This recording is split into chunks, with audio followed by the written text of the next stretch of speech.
Hi, I'm Victoria Hills. I'm the Chief Executive of the Royal Town Planning Institute. Thank you very much for joining us. I'm delighted that for this discussion, our COVID-19 special, we're going to be focusing on how councils, local authorities have been responding to the COVID pandemic. I'm delighted to be joined this afternoon by Philip Ridley. He's Head of Planning and Coastal Management from East Suffolk. Just a smile or Phil, or a wave, please, Phil. And also Sarah Cary, who's Executive Director of Place at the London Borough of Enfield. Welcome, Sarah. And also Alex Codd, who's the Assistant Director of Economic Development and Regeneration at Hull City Council with responsibility for planning. Welcome, Alex. So without further ado, I'm going to give each of you your 2-minute elevator pitch opportunity to tell us how you have been responding to the current pandemic and transforming your local service on planning during this extraordinary period of time. So first of all, Philip, I hear you've been doing some interesting things on Still. Tell us what's new in Suffolk. Yeah, well, there's been a lot going on in East Suffolk in terms of this current crisis. We're very conscious that as the planning authority, we need to help as best we can during these current times and during the recovery thereafter. So in terms of the steer that the council has given the planning service and others going forward, we've got to be ready for that for the future. So in terms of you referencing SIL there, Victoria, we've put in mechanisms to defer payments coming forward on many of the developments coming forward that are liable for SIL.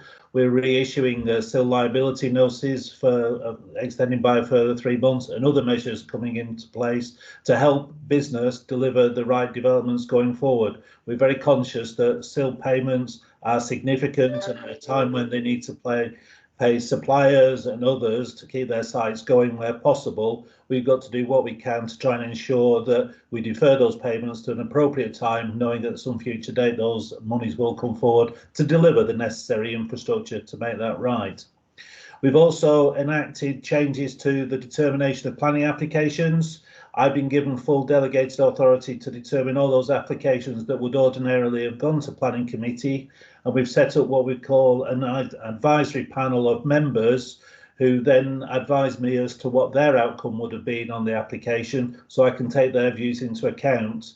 And in putting in that process into place, we've also enabled to contact or inform the ward members and the relevant town and parish council that an application is going to that panel, so they can put forward any further comments, having seen a copy of the officer written committee report online and the presentation that would have ordinarily have gone to committee. We held the first of those sessions yesterday. It went brilliantly, and 10 applications that would otherwise be sat waiting for a planning committee were determined. And yes, that had some added pressures for myself in my role, but the support of the members and the officer team behind me going forward, we made the right decision, or I made the right decisions, and hopefully those developments will go forward, which were approved. We've also... It's great to hear that, Phil. I'm going to have to move on. As you know, time is tight, but clearly those SIL, that flexibility in SIL, I'm sure, is much appreciated by your applicants, and the decisions going through. I'm just going to move now to Enfield. Sarah, you've had some pretty major applications going through with Meridian Water and the like. Tell us how you've been responding locally.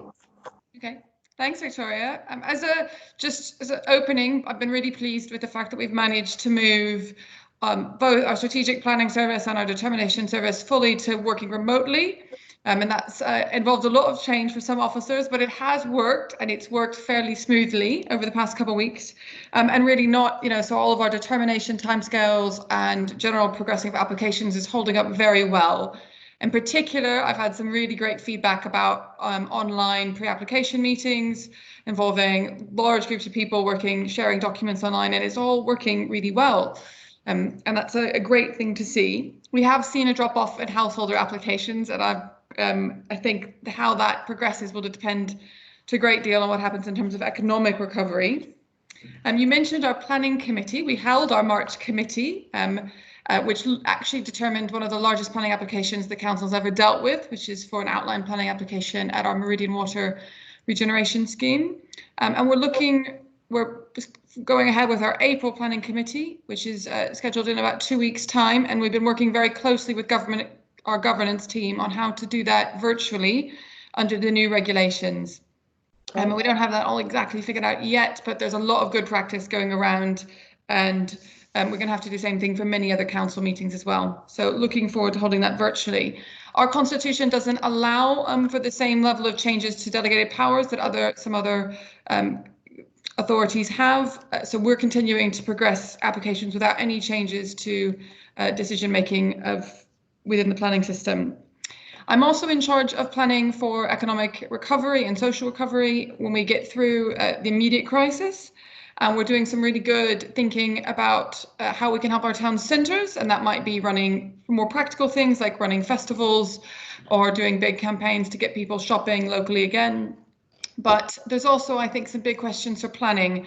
We'd love to have a local strategic plan for our town centres, which could an SPD, which would give a lot more flexibility to youth classes. But that would have to be in an emergency setting. So we're still trying to think through that, but we're really trying to open the gates on what's possible. Great. Well, there's an awful lot going on there. Thank you very much for that. And it's great to hear that having had those regulations laid quite quickly by government, we've now can see local authorities are responding to that and thinking about how they can enact that new freedom, if you like, to hold committee meetings virtually. So I'm going to move a little bit further north now. Alex, why don't you tell us what's going on in Hull? Yes, so obviously we've been going through a lot of change in terms of the scheme of delegation in particular. So it was the day before the new regulations came out, actually, our planning committee sat. The way we managed that was quite interesting because we haven't moved to a completely virtual setup. We're fortunate in Hull that we have a very big council chamber. So we're able to get a small number of members in and officers whilst maintaining the necessary distancing, but then also having others joining remotely. Why we thought that was important is technology has a knack of failing sometimes. So we've always ensured we've got a core room of members in the committee room. So if for any reason those joining virtually are unable to hear all the items, still able to take that decision. Also, the vast majority of my officers now are working from home. We're fortunate, we're all set up with laptops that enable us to access everything as if in the office. So that's meaning in terms of decision times, we're hitting those targets still, things are progressing as normal, and the increased scheme of delegation is helpful, but we still have that important democratic element to decision making, which is essential. Yeah, which is really key. Obviously, planning has, as demonstrated by our short discussion this afternoon, moved incredibly quickly over the last 3 or 4 weeks. We'll continue to do so. And I think once again, no one can accuse planning or planners of sitting still during the pandemic. Very much at the vanguard of response, but now gearing up for the recovery phase.